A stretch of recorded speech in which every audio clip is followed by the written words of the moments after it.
ነብይ እዩ ጩፋ አስፈላጊው እርምጃ እንዲወሰድበት ታዘዘ። ነገሩ እጅግ ከሯል። የክራይስት አርሚ ቤተክርስቲያን መስራችና ባልራኢ የቤተክርስቲያኗ ፕሬዝዳንት የሆነው ነብይ እዩ ጩፋ በፈጸመው ተግባር ለህግ ተላልፎ ተሰጥቷል። ከሰሞኑ በነብይ እዩ ጩፋና በነብይ ጆይ ጩራ አማካኝነት ካውንስሉ የማስጠንቀቂያ መግለጫን አስተላልፎ ነበር። ሆኖም ግን ነብይ እዩ ጩፋ ምንም አታመጡም በሚል እንቅስቃሴ መቀጠሉን ተከትሎም ለህግ አካላት ተላልፎም ተሰጥቷል። ታዲያ ነብዩ አሁን ያለበት ሁኔታ ምን ይመስላል? የህግ አካላት ተግባርስ ምን ነበር? የሚለውን በዝርዝር ይዘናል። በቆይታችሁ ታደምጡታላችሁ። አስከትለን ያዝንላችሁ መረጃ የጋሞ ዞን ሰቆቃ ዛሬም አላባራም። በጋሞ አደጋው ሞትን ብቻ ሳይሆን ማህበራዊ ምስቅልቅልን ጭምር ያመጣም ክፉ አጋጣሚ ሆኗል። የልጇን አስክሬን እንደ ህያው ልጅ ታቅፋ የታየች እናት የፈጸመችው ተግባርም እጅግ ልብ ሰባሪ ሆኗል። ምድራችን በተፈጥሮ ብርቱ ክንድ እየተፈተነች ልትቋቋመው በማትችለው ፈተና ውስጥም እያለፈች የምትገኝበት የጭንቅ ሰዓት ላይ መሆናችን የማይካድ ሀቅ ነው። ታዲያ ይህ አይብቃሽ የተባለችው ጋሞ ማህበራዊ ምስቅልቅልነት ገጥሟታል። መረጃውን ይዘናል። በቆይታችሁ ታደምጡታላችሁ። በሌላኛው መረጃችን በመዲናችን አዲስ አበባ የተፈጠረው ጉድ ነው። ባልተጠበቀ መልኩ በርካታ ዜጎች ለሞት የተዳረጉበት አስከፊና አስደንጋጭ ክስተት ተፈጥሯል። እንዲሁ በዝርዝር በመረጃችን ይዘናል። ታደምጡታላችሁ። ከ400 በላይ ክርስቲያኖች በአንድ ጀንበር ተገለዋል። ይህ አሰቃቂና ልብን የሚያረድ ድርጊትም በዚህ ባለንበት ዘመን ላይ መፈጸሙ እጅግ ቁጣን የጫረ ተግባርም ሆኗል። ጉዳዩም ለህግ አካላት ተላልፎም ተሰጥቷል። ታዲያ ይህ ጸያፍ ተግባር ቤት አካባቢ ተከሰተ። የተገደሉበት ምክንያትስ ምን ነበር? በማንና እንዴት? የሚሉትን እንዲሁ በዝርዝር በመረጃችን ይዘናል። ታደምጡታላችሁ። በስተመጨረሻም እጅግ አስቸኳይ መልእክት ለምድራችን ኢትዮጵያ ተነገረ። ጌታ እግዚአብሔር በዘመናት ማዕከል መልእክቱን ልኮ ይናገራል። በዚህም ልብ ላለ መመለስ መዳን ሲሆን፣ ትንቢትን ለሚንቁ መጥፋት ሲሆን አይተናል። ዛሬም ከጌታ እግዚአብሔር ዘንድ የተነገረው እጅግ ጥብቅና አስቸኳይ መልእክትም በፓስተር ዶክተር መንገሻ ጥላሁን ተላልፏል። ሰምታችሁ ቢሆን ኖሮ ይህ ሁሉ ባልመጣ ነበር። ይህ ሁሉ ጥፋትና ጉዳት ሊያገኛችሁ አይገባም ነበር። አሁንም ቢሆን ራሳችሁን አዘጋጁ፣ ጥፋት እየመጣ ነው ሲል ትውልደ ኢትዮጵያን ሁሉ ሊያደምጠው የተገባ ወደድንም ጠላንም ሊመጣብን ያለ አስፈሪ መልእክትም ተላልፏል። ፓስተሩ ከጌታ እግዚአብሔር ዘንድ ተቀብሎ ለህዝቡ ያስተላለፈው መልእክት ምን ሊመጣ ያለው ልንዘጋጅበት የተገባው አስደንጋጭ ጥፋትስ ምንድነው? የሚሉትን በቆይታችሁ ከአንደበቱ ታደምጡታላችሁ። እስከ መረጃው ፍጻሜ አብራችሁን ቆዩ።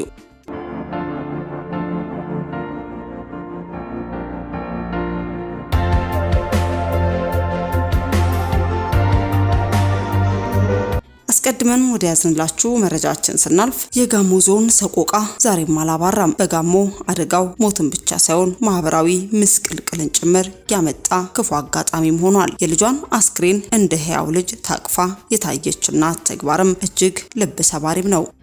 በባህላችን ሴት ልጅ አስክሬን አትሸከምም። ይወጥነት ያለው የሀገራችን ባህል ነው። በየትኛውም ስፍራ ይሰራል፣ ይከበራል። የጋሞ ዞን የመሬት መንሸራተትና የጎርፍ አደጋ ግን ሞትን ብቻ ሳይሆን ማህበራዊ ምስቅልቅልን ጭምር ያመጣ ክፉ አደጋም ሆኗል።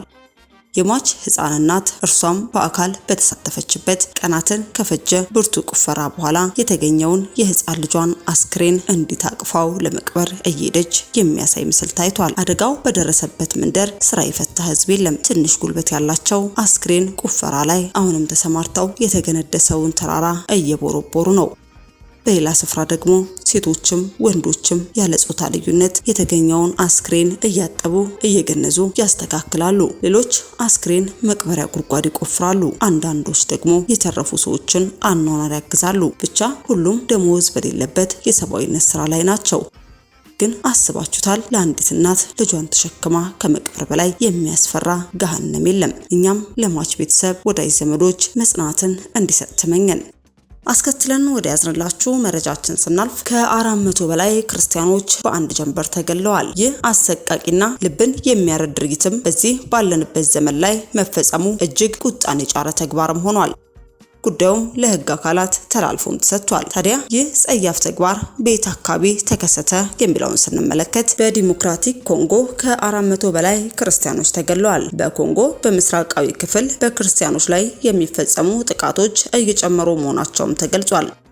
የሀገሪቱ የደህንነት ችግር እየተባባሰ ሲሄድ ታጣቂ ቡድኖችም በመንደሮች በአብያተ ክርስቲያናትና በህዝብ መኖሪያዎች ላይ ጥቃት እየፈጸሙም ነው። የሃይማኖት ነጻነት ተቋም እንደገለጹትም ከጁላይ 2024 እስከ ጁላይ 2025 ድረስ ብቻ ወደ 400 የሚጠጉ ክርስቲያኖች ተገለዋል። ነገር ግን ተቋሙ በአካባቢው ያለው የጦርነት ሁኔታ በርካታ ጉዳቶች እንዳይመዘገቡ ለማድረግም እየሰራም ይገኛል። በተለይ ኤዲኤፍ እና ኤኤም 23 የተባሉ ታጣቂ ቡድኖች በአካባቢው የሚፈጠረውን ግፍ በማባባስ ተጠያቂ መሆናቸው ተገልጿል። ኤዲኤፍ በቤተ ክርስቲያኖች ላይ የሚፈጽሙት ግድያዎች፣ አፈናዎችና የመንደር ማቃጠል እንደተባባሰም ተገልጿል። በዚህ ግፍ ምክንያትም በሚሊዮን የሚቆጠሩ ዜጎችም ከመኖሪያቸው ተፈናቅለው በስደተኞች ካምፕ ውስጥም ለመኖር ተገደዋል። በእነዚህ ካምፖችም በቂ ምግብ፣ መድኃኒትና የንጽህና አገልግሎት እንደሌለም ተገልጿል። በአካባቢው የሚሰሩ የክርስቲያን ድርጅቶችም ለተፈናቀሉ ሰዎች ምግብ፣ መድኃኒትና የኑሮ ድጋፍ ለማድረግም እየሰሩ ሲሆን ዓለም አቀፍ ማህበረሰቡም ለሁኔታው አፋጣኝ ትኩረት እንዲሰጠውም ጥሪ ቀርቧል። ቅዱሳን በጸሎታችሁ እንድታስቧቸው ስንል መረጃውን ወደ እናንተ አደረስን። አስከትለን ወደ ያዝንላችሁ መረጃችን ስናልፍ ነብይ እዩ ጩፋ አስፈላጊ እርምጃ እንዲወሰድበት ታዘዘ።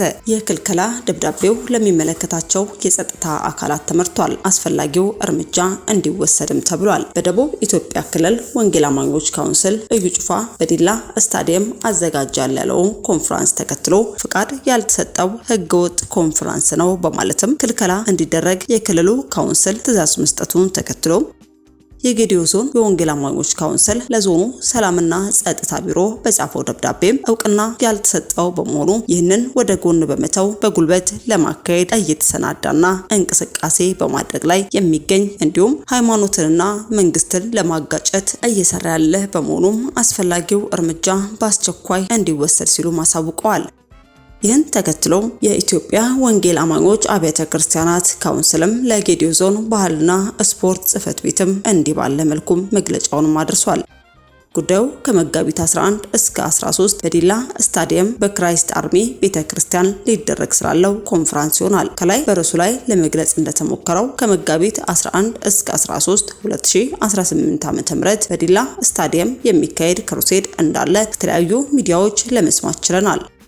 በመሆኑም በጌዲዮ ዞን ወንጌል አማኞች አብያተ ክርስቲያናት ካውንስል ዲላ ከተማ ጽሕፈት ቤት የማይታወቅና ያለ ህብረቱ እውቅና የሚደረግ ማንኛውንም ፕሮግራም ህገወጥም ነው። በመሆኑም ማስታወቂያ እየተነገረ ያለው የፕሮግራም በእኛ ዞን እውቅና የሌለ ከመሆኑም ባሻገር አካሄዳቸው ከፍተኛ የአሰራር ጥሰትና ድፍረት የተሞላ በመሆኑ በሁሉም የወንጌል አማኞች ህብረት ዘንድ ከፍተኛ ቁጣን በመቀስቀስ ላይ ይገኛል። ስለሆነም መንግስት ጉዳዩን አጣርቶ አፋጣኝ ምላሽ እንዲሰጥ ለሚፈጠረው ለማንኛውም ችግሮችም ኃላፊነት እንዲወስድም በአክብሮት እንጠይቃለን በማለትም የኢትዮጵያ ወንጌል አማኞች አብያተ ክርስቲያናትም ለዲላ ዞን ባህልና ስፖርት ጽሕፈት ቤት እንዲህ ባለ መልኩ መግለጫውን አድርሶ ነበር።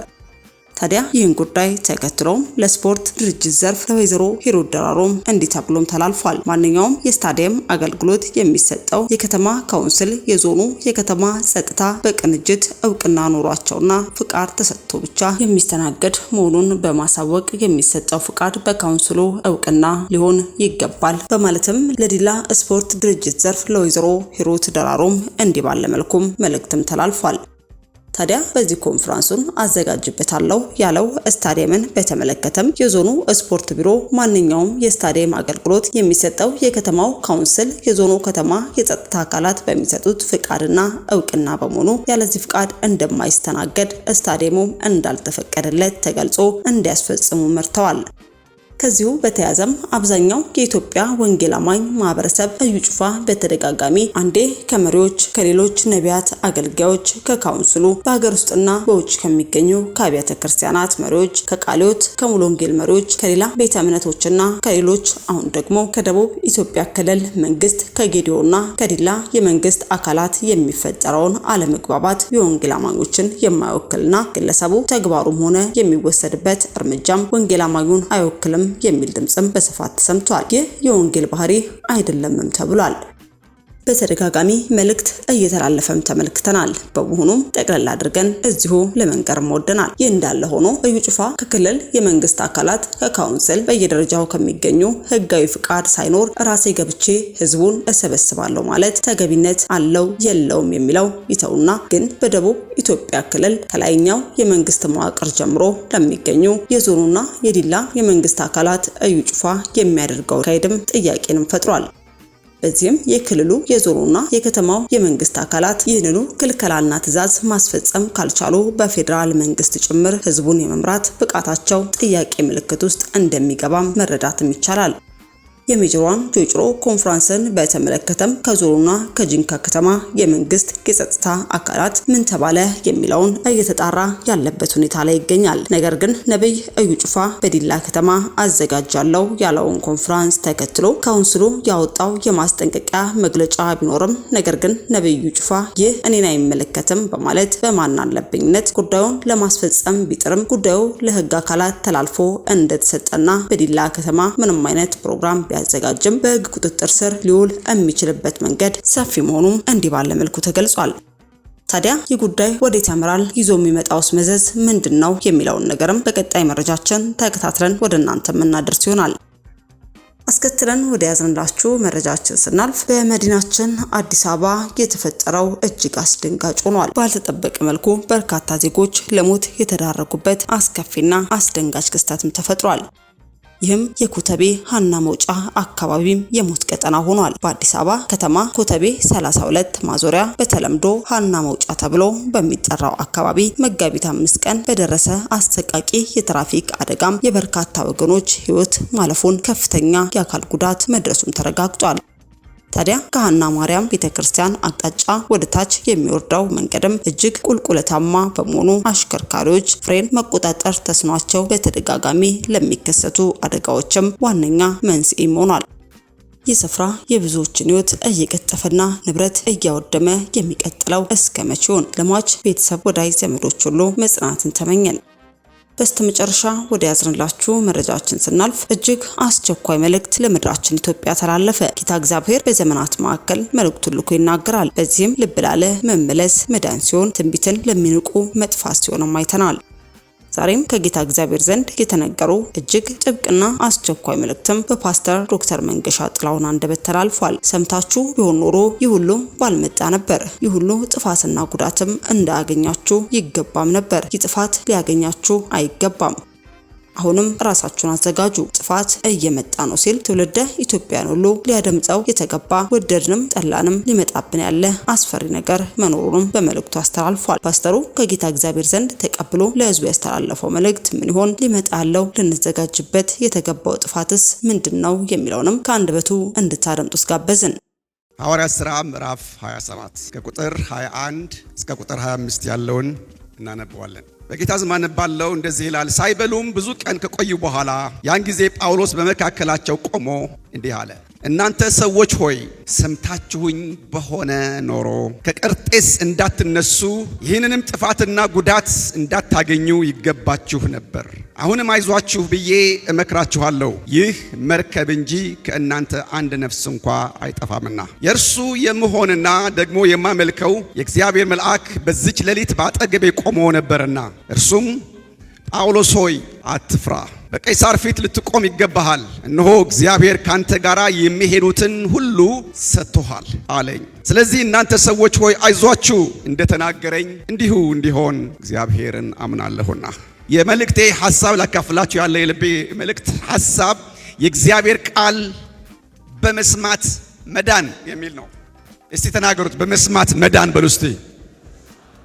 መስማት ስል ይሄ በጆሮ የሚሰማው ብቻ ሳይሆን በጆሮ ግን ሰምተን በልባችን ውስጥ ነገሩን አሰላስለን መታዘዝን ነው መጽሐፍ ቅዱስ መስማት የሚለው። ስማኝ ብሎ እግዚአብሔር አምላክ ሲናገር ቃሌን ታዘዘው ማለት ነው እንጂ ይሄ ጆሮአችን የሚሰማው ነገር ብቻ ማለት አይደለም። እግዚአብሔር የሚናገር አምላክ ነው። ሃሌሉያ! እግዚአብሔር ለሕዝቡ የሚናገር አምላክ ነው። በዘመናት መካከል የእግዚአብሔር ቃል እንደሚነግረን በመዝሙር መጽሐፍ ምዕራፍ 85 ቁጥር 8 ላይ እግዚአብሔር አምላክ የሚናገረውን እሰማለሁ ይላል። እሰማለሁ። ሰላምን ለሕዝቡ ለቅዱሳኑ ልባቸው ወደ እርሱ ለሚመልሱ ምን ያደርጋል ይላል? ይናገራል ይላል። እግዚአብሔር ይናገራል። ሊሰሙት ለሚፈልጉ ልባቸው ወደ እርሱ ለሚያቀኑ ለቅዱሳኑ ለናንተ እግዚአብሔር አምላክ የሚናገር አምላክ ነው። በዘመናት መካከል እግዚአብሔር ድምፁን ያሰማል። የእግዚአብሔር ንግግር ደግሞ ሰላምን የሚሰጥ ንግግር ነው። ሰላምን ለቅዱሳኑ ለሕዝቡ ይናገራል። ዛሬም ቢሆን ወገኖች ሆይ ዛሬም ቢሆን በእርግጥ ልንሰማው እንደመጣን እዚህ ስፍራ እንደተከማችን የታወቀ ነው። ግን በልባችን እውነት እግዚአብሔር ምን ይላል ምንድነው ሊለኝ የሚፈልገው ብለን ልባችን ስንከፍት ልባችን ወደ እርሱ ስናቀና የጌታ መንፈስ እኔ እንኳን ከምናገረው በላይ ቃሉ እየተረጎመ ለልባቸው ይናገራል። ክብር ለስሙ ይሁን። አሁን ባነበው ነው በእግዚአብሔር ቃል ሐዋርያ ጳውሎስ ስለ ክርስቶስ ወንጌል አይሁድ አሳስረውት ተከሶ ሲከራከር የቂሳሪያ አውራጃ ገዢ የነበረ ፊስጦስ የሚባል አይሁድን ደስ ለማሰኘት ወዶ ዳኝነትን አበላሸ እና ለአይሁዳውያን አሳልፎ ሊሰጠው በወደደ ጊዜ ጳውሎስ ኖ አለ። አይሆንም አለ። ልከራከርበት የሚገባ በቄሳር ፊት ቆሜያለሁ እንጂ ለነሱ አሳልፈ ልሰጠኝ አይገባም። እንደዚህ የምታደርግ ከሆነ ግን አይሆንም፣ ለሮም ላለው ቄሳር ይግባኝ ብያለሁ ብሎ ይግባኝ ጠየቀ። የሮም ግዛት ዋና ገዢ ቄሳር በሮም ስለሚኖር ወደዛ ለመሄድ ተወሰነ። በዚህ በምዕራፍ 27 ቁጥር 1 እና 2 እንደምታነቡ ወደ ኢጣሊያ በመርከብ እንሄድ ዘንድ በተቆረጠ ጊዜ ጳውሎስና ሌሎች እስረኞች ከአውጉስጦስ ጭፍራ ለነበረ ዩልዮስ ለሚሉት ለመቶ አለቃ አሳልፈው ሰጧቸው። በእስያም ዳርቻ ወዳሉ ስፍራዎች ይሄድ ዘንድ ባለው በአድራሚጢን መርከብ ገብተን ተነሳን ይላል። ወደ ሮም ለመሄድ ጉዞ ተነሳ። ጳውሎስ እና አብረውት ደግሞ ሌሎች ወንጀለኞች የተከሰሱ እስረኞች ይግባኝም ያሉ ለከባድ ፍርድም ደግሞ የሚሄዱ ሁሉ በአንድ ላይ በጣም ብዙ ሰዎች ወደ ሮም ለመሄድ በመርከብ ጉዞ ጀመሩ። የተወሰኑ ጉዞ ከሄዱ በኋላ መልካም በሚሏት ወደ አርፈው የተወሰነ ጊዜ ከተቀመጡ በኋላ እንደገና ጉዞ ጀመሩ። ነገር ግን በጉዟቸው መካከል ይላል መጽሐፍ ቅዱስ ቁጥር 18 እና 19 እንደምታነቡ በጉዟቸው አደጋ አጋጠማቸው። አውራቂስ የሚባል ነፋስ የቀላቀለ ማዕበል በባህሩ ላይ ተነስቶ በጣም ከሚገባ በላይ አስጨነቃቸው። ከማዕበሉ ክብደት የተነሳ መርከቧ ልትሰምጥ ስላለች ስለፈሩ በመርከቡ ላይ የነበረው ጭነት ይላል መጽሐፉ እያነሱ ወደ ባህር ጣሉ ይላል። 18 እና 19 ነፋሱም በርትቶ ሲያስጨንቀን በማግስቱ ከጭነቱ ወደ ባህር ይጥሉ ነበረ። በሶስተኛው ቀን የመርከቡ ዕቃ በእጃችን ወረወርን ይላል። ከባድ ጉዞ ነበር። አስፈሪ ጉዞ ነበር። ለአጭር ጊዜም ደግሞ የነበረ ጉዞ አይደለም። ወደ ፈተናው ነፋሱ ረጅም ቀናት የቆየ እንዲያ መጽሐፉ ስታጠኑት 14 ቀን ሙሉ ሳይተኙ ፀሐይ ሳያዩ ከዋክብት ሳያዩ ከንፋስ ጋር እየታገሉ እንደቆዩ ይናገራል። ሕይወታቸው ለመትረፍ እንኳን ተስፋ እስኪቆርጡ ድረስ ነገሩ ከባድ ነበር። ከ14 ቀን በኋላ በቁጭት ቃል ይናገራል ሐዋርያ ጳውሎስ። በመካከላቸው ቆሞ በቁጭት ቃል ይናገራል። ምንድነው የሚላቸው? ቁጥር 21 ላይ እናንተ ሰዎች ሆይ ሰምታችሁኝ በሆነ ኖሮ ከጠርሴስ እንዳትነሱ ይህንንም ጥፋትና ጉዳት እንዳታገኙ ይገባችሁ ነበረ። አሁን ይሄ ቃል በጣም ልብ ብላችሁ አስቡ። ይገባችሁ ነበር። ይሄ ጥፋት ሊያገኛችሁ አይገባም ነበር። ይሄ አደጋ ሊያጋጥማችሁ አይገባችሁም ነበር። ለምንድን ነው እንደዚህ የሚለው? እሱም እኮ ከነሱ ጋር ነበር። ሰምታችሁኝ ቢሆን ኖሮ የሚለው ቃል ጳውሎስ የተናገረው ነገር ነበር ማለት ነው። ይሄ ሁኔታ ከመምጣቱ በፊት ይሄ አደጋ ከመምጣቱ በፊት የነገራቸው ነገር ነበረ። ስለዚህ ነው አሁን ደርሶ በቁጭት ሰምታችሁኝ ቢሆን ኖሮ ይሄንን አደጋ ይሄንን ጥፋትና ጉዳት አያገኛችሁም ነበር። ቁጥር 9 እና 10 ወደ ኋላ ሄዱና የእግዚአብሔር ቃል ጳውሎስ የተናገረው ነገር ይነግረናል። 27 9 እና 10 ምንድን ነበር የነገራቸው? ብዙ ጊዜ ካለፈ በኋላ ከተነሱ በኋላ ጉዞ ጀምረው ብዙ ጊዜ ካለፈ በኋላ የጦም ወራት አሁን አልፎ ስለነበረ በመርከብ ለመሄድ አሁን የሚያስፈራ ነበርና ጳውሎስ ቃል ስሙ እንግዲህ ጳውሎስ እናንተ ሰዎች ሆይ ይላቸዋል። እናንተ ሰዎች ሆይ ይሄ ጉዞ በጥፋትና በብዙ ጉዳት እንዲሆን አያለው። ጉባኤ እስቲ አያለው ይበል። ጳውሎስ መገለጥ ነው የሚናገረው። አያለው፣ ተገልጦልኛል። አያለው የማየው ይሄ ጉዞ ከፊታችን ያለ ጉዞ ወደ ሮም ያደረግነው ያለ ጉዞ አደጋ አለው። ጥፋት፣ ብዙ ጉዳት እንደሚሆን አያለው። ሲያጠነክረው ጥፋቱ ይላል ጥፋቱ በገዛ ሕይወታችን ነው እንጂ በጭነቱና በመርከቡ ብቻ አይደለም ብሎ መከራቸው።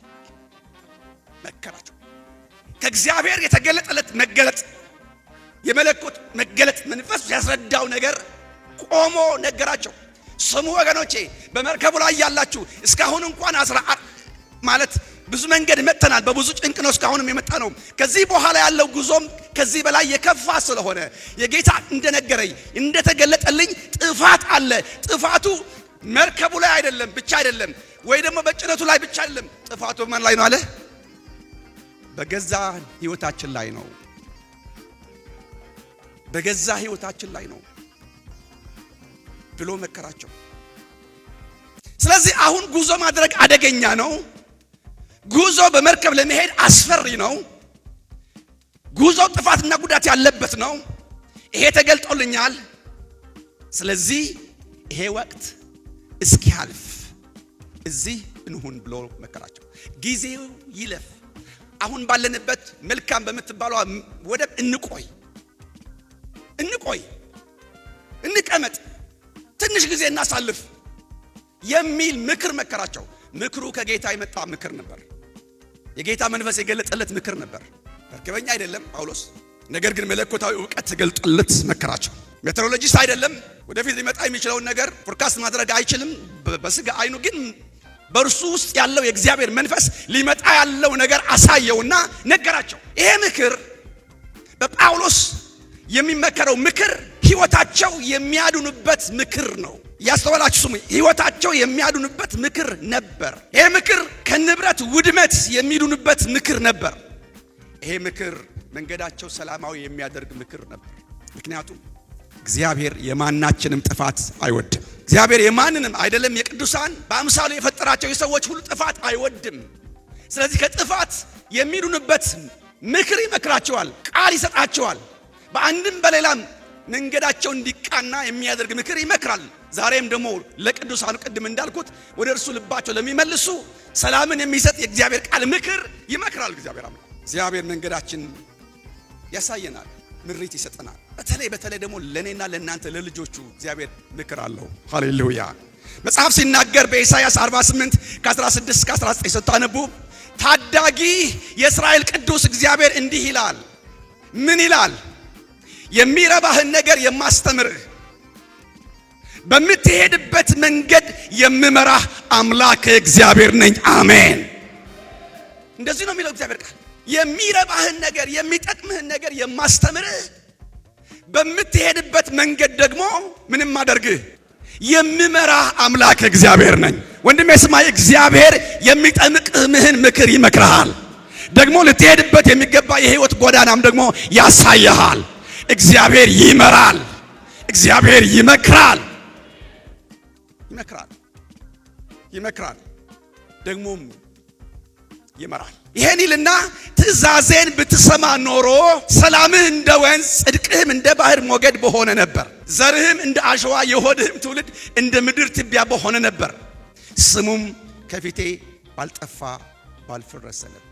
የሚጠቅምህን ምክር ስመክርህ ልትሄድበት የሚገባ መንገድ ስመራህ ብትታዘዘኝ ብትሰማኝ እሺ ብትለኝ የሚሆነው ነገር ነው የሚናገረው። የእግዚአብሔር ሕዝብ ስሙኝ። ሰላምህ እንደ ወንዝ፣ ሃሌሉያ። ሰላምህ እንደ ወንዝ፣ የህይወት ሰላም፣ የቤት ሰላም፣ የኑሮ ሰላም እንደ ወንዝ የበዛ ይሆናል። ለሚሰሙ ልባቸው ወደ እርሱ ለሚሰሙ መልሰው ለሚሰሙ የእግዚአብሔር ተስፋ ቃል የባርኮት የሚናገረው ይሄ ነው። ሰላምህ እንደ ወንዝ ይበዛል። ምንድነው? ለምንድነው የምንታወከው? ለምንድነው ሰላማችን የጠፋው? ለምንድነው የምንረበሸው? እግዚአብሔር የሚናገረውን ስለማንሰማ ነው። የሚሰሙ ሰላማቸው የበዛ ይሆናል። ክብር ለጌታ ይሁን። ደግሞስ ዘራቸው ትውልዳቸው እንደ አሸዋ የሚያበዛ የበረከት ቃል ይናገራል። ዘርህ እንደ አሸዋ ይሆናል፣ የሚበዛ የተባረከ ይሆናል። እንዴት? በመስማት። እስቲ መስማት በሉ፣ እስቲ መስማት በሉ። ወገኖች ሆይ የኔና የናንተ ሰላም የሚያበዛው ጌታን ስንሰማው ነው። ትውልዳችን የሚባረከው ጌታን ስንሰማው ነው። የኔና የናንተ መስማት እኛ ጋር ብቻ አይቆይም፣ ወደ ትውልዳችን ይሄዳል፣ ወደ ዘራችን ይሄዳል፣ የእግዚአብሔር ባርኮት ይሄዳል። ለዚህ ነው ቅድም እግዚአብሔር አምላክ የሚናገረው እሰማለሁ፣ ሰላም ለሕዝቡና ለቅዱሳኑ ልባቸው ወደ እርሱ ለሚመልሱ ይናገራል የሚል ቃል ያነበብ ነው። ብዙ ጊዜ የእስራኤል ሰዎች እግዚአብሔርን ባለመስማታቸው ብዙ ጉዳት አጋጥሟቸዋል። በጣም ብዙ ጉዳት አጋጥሟቸዋል። እና እግዚአብሔር በነቢያቶቹ በሐዘን የሚናገረው ቃል አለው። በጣም የገረመኝ ቃል አንብብላችሁ በመዝሙር 81 ከ13 እስከ 16 በጣም አስገራሚ ሐሳብ አለ። ምን ይላል? ሕዝቤ ይላል፣ ሕዝቤ ሰምቶኝ ቢሆን ይላል።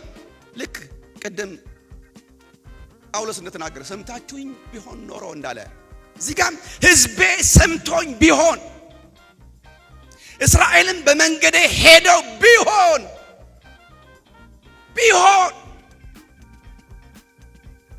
ሰምተውኝ ቢሆን በመንገዴ ሄደው ቢሆን ብሎ ሊሆን የሚችል የነበረውን ነገር ይናገር። አንድ አምስት ነገር እዚህ ቁጥር ላይ ይናገር። አንደኛ ጠላቶቻቸውን ፈጥኜ ባዋረድኳቸው ነበር።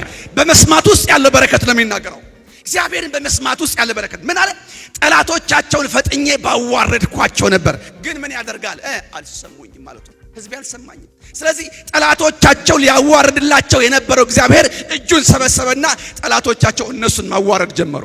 ሁለተኛ በሚያስጨንቋቸው ላይ እጄን በጣልኩ ነበረ፣ እጄን በዘረጋሁ ነበረ። ግን ምን ያደርጋል? አልሰሙኝም። ሰምተውኝ ቢሆን ኖሮ ግን የኔ እጅ ጠላቶቻቸውን ታደቅ ነበረ፣ ከፊታቸው ወጥቼ ጦርነታቸውን ዋጋ ነበረ። ግን ምን ያደርጋል? አልሰሙኝም። ሶስተኛ የእግዚአብሔር ጠላቶች በተገዙለት ነበረ፣ ባሪያ በሆኑለት ነበረ፣ ምርኮኛ በሆኑለት ነበረ። ግን ምን ያደርጋል? አልሰሙኝም። ስለዚህ ምን ሆነ? ጠላቶቻቸው እነሱን ገዟቸው፣ እነሱን ማረኳቸው። አንዳንዶች ሰሜናዊ እስራኤል ወደ አሶራውያን መጥተው በተኗቸው፣ ደቡባዊ እስራኤል ይሁዳ ደግሞ ባቢሎናውያን መጥተው ማረኳቸው። ቁጭት ነው የሚናገረው። ሕዝቤ ሰምቶኝ ቢሆን ኖሮ፣ እስራኤል በመንገዴ ሄደው ቢሆን ኖሮ ይሄ ይሆን ነበር አለ። አራተኛ ዘመናቸው ለዘላለም በሆነ ነበር። ዘመናቸውን ረጅም አድርገው ነበረ፣ በከንቱ ባለቀ ባጭራ ይቀጭም ነበረ። እድሜያቸው ጨርሰው ይሰበሰቡ ነበር፣ ረጅም ዘመን ይኖሩ ነበረ። ግን ምን ያደርጋል? አመጹ። ስለዚህ በእነሱ መካከል ሽማግሌ ጠፋ። ትዝ ይላችኋል ለኤሊ በተነገረው ቃል አንተ ቤት ሽማግሌ አይኖርም፣ ልጆች በጎልማሳነታቸው ይሞታሉ አለ። ለምን? አመጽ ስለበዛ።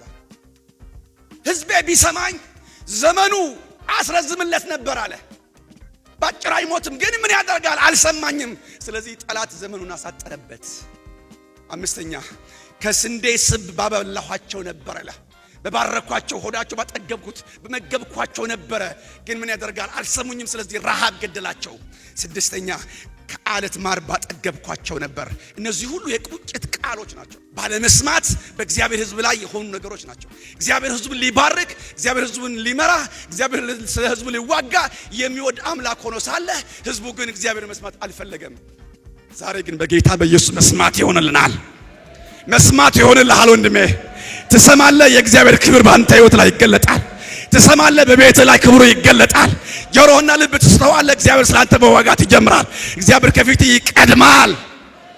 ሰላምህ እንደ ወንዝ ያበዛዋል። እግዚአብሔርን ወንድሞቼ እናቶቼ አለመስማት፣ አለመታዘዝ ጥፋትን ያመጣል። እግዚአብሔር በመስማት ግን ሰላምን ያመጣል። እግዚአብሔር ቃል ሲናገር በኢዮብ 36:7 ላይ ለዘላለም ከነገሥታት ጋር በዙፋኑ ላይ ያስቀምጣቸዋል፣ እነርሱም ከፍ ከፍ ይላሉ ይላል። ከዛስ ጆሮአቸውን ለተግሳጽ ይከፍተዋል፣ ከኃጢአትም ይመለሱ ዘንድ ያዛቸዋል ካለ በኋላ ቢሰሙ ይላል ቃሉ። ቢሰሙ ቢያገለግሉትም እሺ፣ እድሜያቸው በልማት ዘመናቸው በተድላ ይፈጽማሉ። እስቲ አሜን በሉ። ቢሰሙ እድሜያቸው በልማት ፕሮስፐር ያደርጋሉ፣ ይለመልማሉ፣ መልካም ነገር ይሆንላቸዋል በእድሜያቸው ዘመን ሁሉ የእግዚአብሔር በጎነት ይሆንላቸዋል። እድሜያቸው በልማት ዘመናቸው በተድላ ይፈጽማሉ። ምን ቢያደርጉኝ? የእግዚአብሔር ቃል ለመስማት አይደለም የመጣችሁት? ምን ቢያደርጉኝ? ቢሰሙኝ። ለአባቶች የተናገረው ዛሬ የጌታ መንፈስ ለኛ ይናገራል። በመስማታችን ውስጥ ያለ ባርኮት ነው የሚነግረን።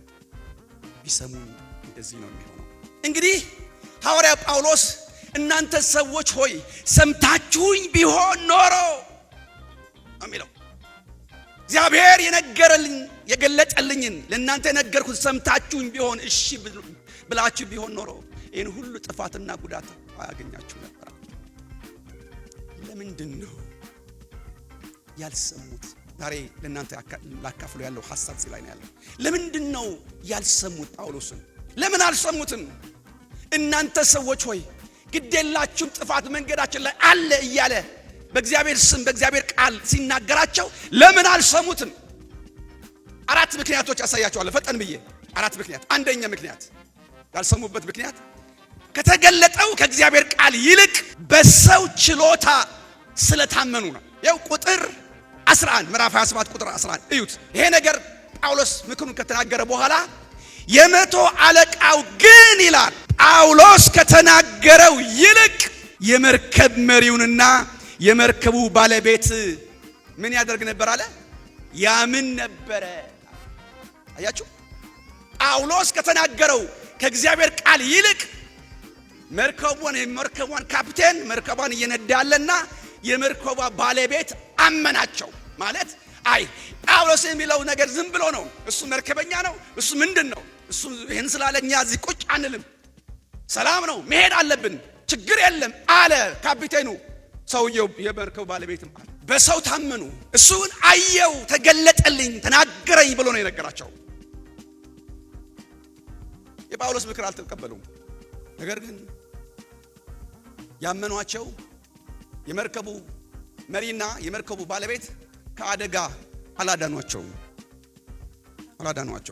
ዛሬ እግዚአብሔር ቅዱሳን ስሙኝ። ዛሬም ሕይወታችን ከሚያድን መንገዳችን ከሚያቀና እግዚአብሔር ከሚነግረን ቃል በላይ እግዚአብሔር ከሚመክረን ምክር በላይ እግዚአብሔር ከሚገልጥልን ቃል በላይ ሌላ የሚበልጥብን ከሆነ ወይም በራሳችን የምንታመን ከሆንን እነግራችኋለሁ አደጋ ላይ ነን።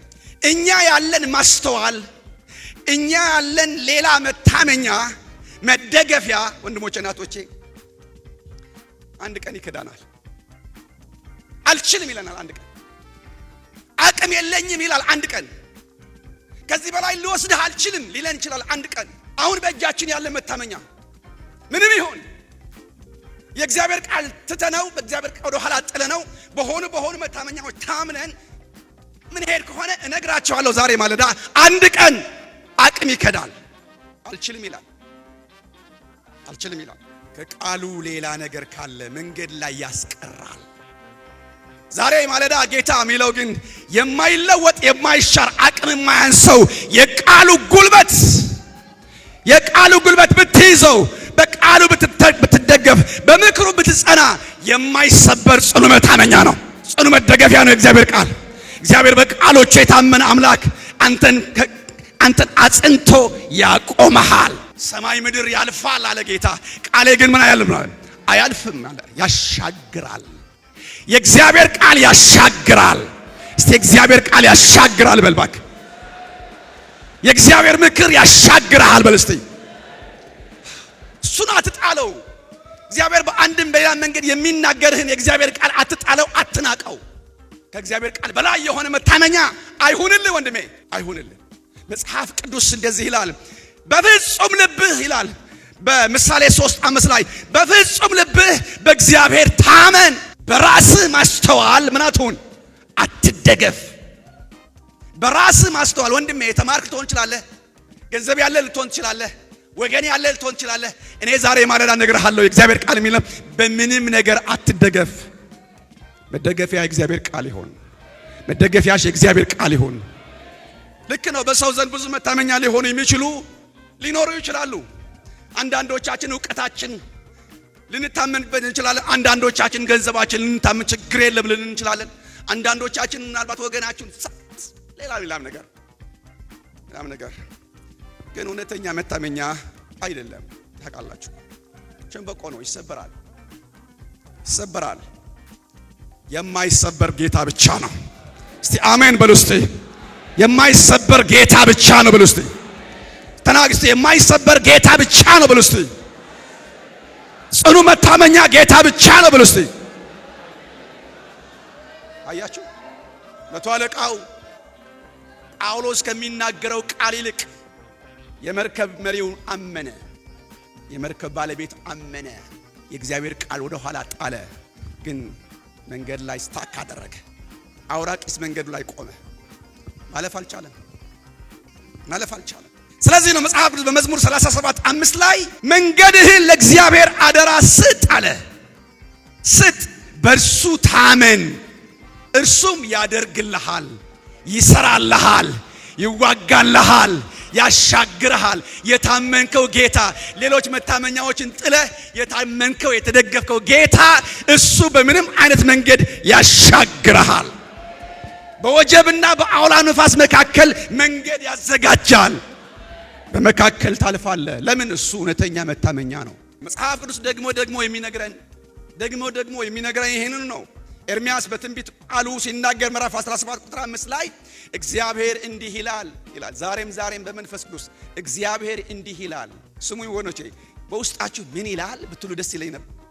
እግዚአብሔር እንዲህ ይላል ያል ቃሉ ምን ይላል? በሰው የሚታመን ስጋ ለባሹ ክንዱ የሚያደርግ ምን ይሁን? ልቡ ከእግዚአብሔር የሚመልስ ሰው ምን ይሁን አለ? ርጉም ይሁን።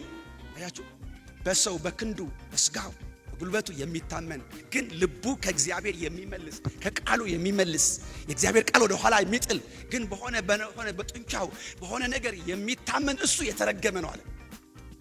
እናንተ በኢየሱስ ከዚህ ተፈወሱ፣ ከዚህ እንፈወስ። አሜን። ግን ይቀጥልና በእግዚአብሔር የታመነ እምነቱ እግዚአብሔር የሆነ ሰው ብሩክ ነው አለ። ሃሌሉያ! ብሩክ ነው። በረከቱ እንደዚህ አድርጎ ይቀጥላል። ምን ይላል በረከቱ? በውሃ አጠገብ እንደተተከለ በወንዝ ዳር ስሩን እንደሚዘረጋ ሙቀት ሲመጣ እንደማይፈራ። አረ ሃሌሉያ! ቅጠሉ እንደሚለመልም ደግሞስ በድርቅ ዓመት እንደማይሰጋ ፍሬውም እንደማያቋርጥ ዛፍ ይሆናል።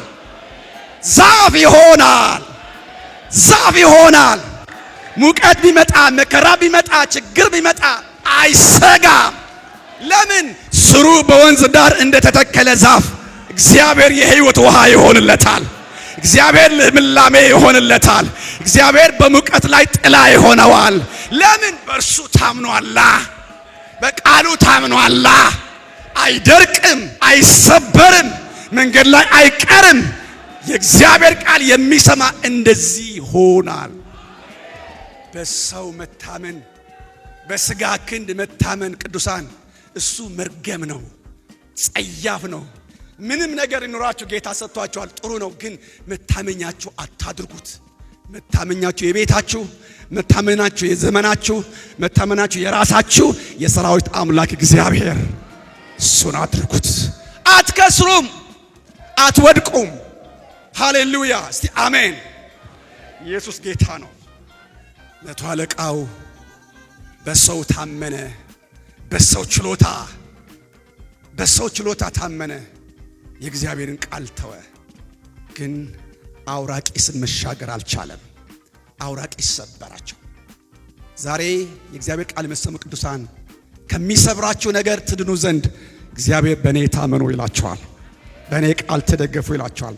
ሁለተኛ ምክንያት ጳውሎስን ያልሰሙበት ሁለተኛው ምክንያት የስጋቸው ምቾት ፍለጋ ጳውሎስን ሊሰሙ አልፈለጉም። ይኸው እዛው ቁጥር 12 ላይ ያም ወደብ ይላል፣ ያም ወደብ ይከርሙበት ዘንድ የማይመች ስለሆነ ይላል። አያችሁ፣ የጳውሎስ ምክር ያልሰሙበት ምክንያት እንዴ ይህ ሰውዬ ምንድን ነው የሚለው? ይሄ ያለንበት መልካም ቢሉት ወደብ እኮ አይመችም፣ ለኑሮ አይመችም፣ የሚያስፈልግ ነገር የለውም፣ የሆነ የሚቆረቆር ነገር አለ፣ ጥሩ አየር አይደለም ያለው፣ ብዙ የምንፈልገው ነገር አናገኝበትም። ስለዚህ እዚህ መክረም አያስፈልገንም፣ መሄድ አለብን። ምቾት፣ እስቲ ምቾት ብሉ። የሥጋ ምቾት አልፈለጉም፣ በዛ መክረም አልፈለጉም። ስለዚህ ለመክረም ሌላ ምቹ ቦታ ፈለጉ። ስለዚህ የተገለጠውን የቃሉን ምክር ተውና ቀጠሉ ጉዟቸውን እና በሕይወታቸው ለመትረፋቸው ከጌታ ምሕረት ካልሆነ በቀር ተስፋ እስኪቆርጡ ድረስ መከራ ውስጥ ገቡ። ባይመችም የነበሩበት ቦታ እግዚአብሔር አምላክ ግድ የለም እዚህ ሁኑ ብሏቸው ሲያበቃ ባይመቻቸውም ከጥፋት ይሻል ነበር፣ ከኪሳራ ይሻል ነበር። እዛ ባይመቻቸውም በዛ በማይመች ቦታ መቀመጥ ይሻላቸው ነበር። ከሞት ፍርሃት ይልቅ እዛ የማይመች ቦታ መቆየት ይሻል ነበር። ባይመች ሕይወትን ወደ መከራና አደጋ ከማስገባት ይሻል ነበር። የተገለጠው ቃል ረግጠው ሄዱ። መከራ ረገጣቸው። እግዚአብሔር ከመከራ ያድናችሁ። ብዙ ጊዜ እንደዚህ ይሆናል። ብዙ ጊዜ የራሳችን ምቾት፣ የሥጋችን ምቾት ለመጠበቅ ስንል፣ ስሙኝ ወንድሞቼ፣ ለመጠበቅ ስንል የእግዚአብሔር ቃል የምንገፋ ወይም የምንጥል ከሆነ እነግራችኋለሁ፣ በግልጽ እነግራችኋለሁ፣ ዋጋ ያስከፍለናል። የሥጋ ምቾታችን ለመጠበቅ ስንል የእግዚአብሔር ቃል ጥለን የምንሄድ ከሆነ፣ የእግዚአብሔር ነገር ወደ ጀርባችን ጥለን የምንሄድ ከሆነ እነግራችኋለሁ፣ ዛሬ ማለዳ በጌታ መንፈስ ሆኜ እነግራችኋለሁ፣ ዋጋ ያስከፍለናል። ለምን መሰላችሁ ዋጋ የምንከፍለው? ከጌታ ሕልውና ወጥተን የምንሄድ ከሆነ በዚያ ማዶ ያለው የክፋት ዓለም ነው። የክፋት ዓለም ቀስቱን ያዘጋጅቶ ነገራችን አስጨናቂ ያደርገዋል። ባይመቻችሁም የሚጎረብጥ የሚወጋጋ ነገር ያለ ቢሆንም እነግራችኋለሁ፣ በእግዚአብሔር ቤት በእግዚአብሔር ፊት ተመላለሱ። እግዚአብሔር በቃሉ ስሙት፣ ታዘዙት። ጌታ ሆይ እኮ አይመችም እያላችሁ ጸሎት እንጂ ጌታን ጥላችሁ ጀርባችሁን ለጌታ ሰጣችሁ ቃሉን ረግጣችሁ ሕይወትን ለማመቻቸት ምቾት ፍለጋ የሆነ ዓለማዊ ምቾት፣ ሥጋዊ ምቾት ፍለጋ ጀርባችሁ ለጌታ አትስጡ። የእግዚአብሔር ቃል ረግጣችሁ አትሂዱ። አይመችም እዚህ ለመክረም አሉ። አይመችም ጌታን ማምለክ አልተመቸኝም ጌታን ማለት የምትል ወንድም አለ፣ የምትል እህት አለሽ። ዛሬ ማለዳ ጌታ ይናገርሻል። ባይመችሽ እኔ ይሻልሻለሁ ይልሻል። ወንድሜ ባይመችም ክርስትናው ባይመች ብዙ ነገር ግን ጌታ ይሻልሃል። ጌታን ማምለክ እሱን መጠበቅ ይሻልሃል፣ ያድንሃል፣ ይመጣልሃል ጊዜ ጠብቆ። መከራ አይውጥህም፣ ሕይወትህ መከራ አያልቅም። የጌታ ምሕረት ያገኘሃል። እሱ የምትጠብቀው መልካም ነው።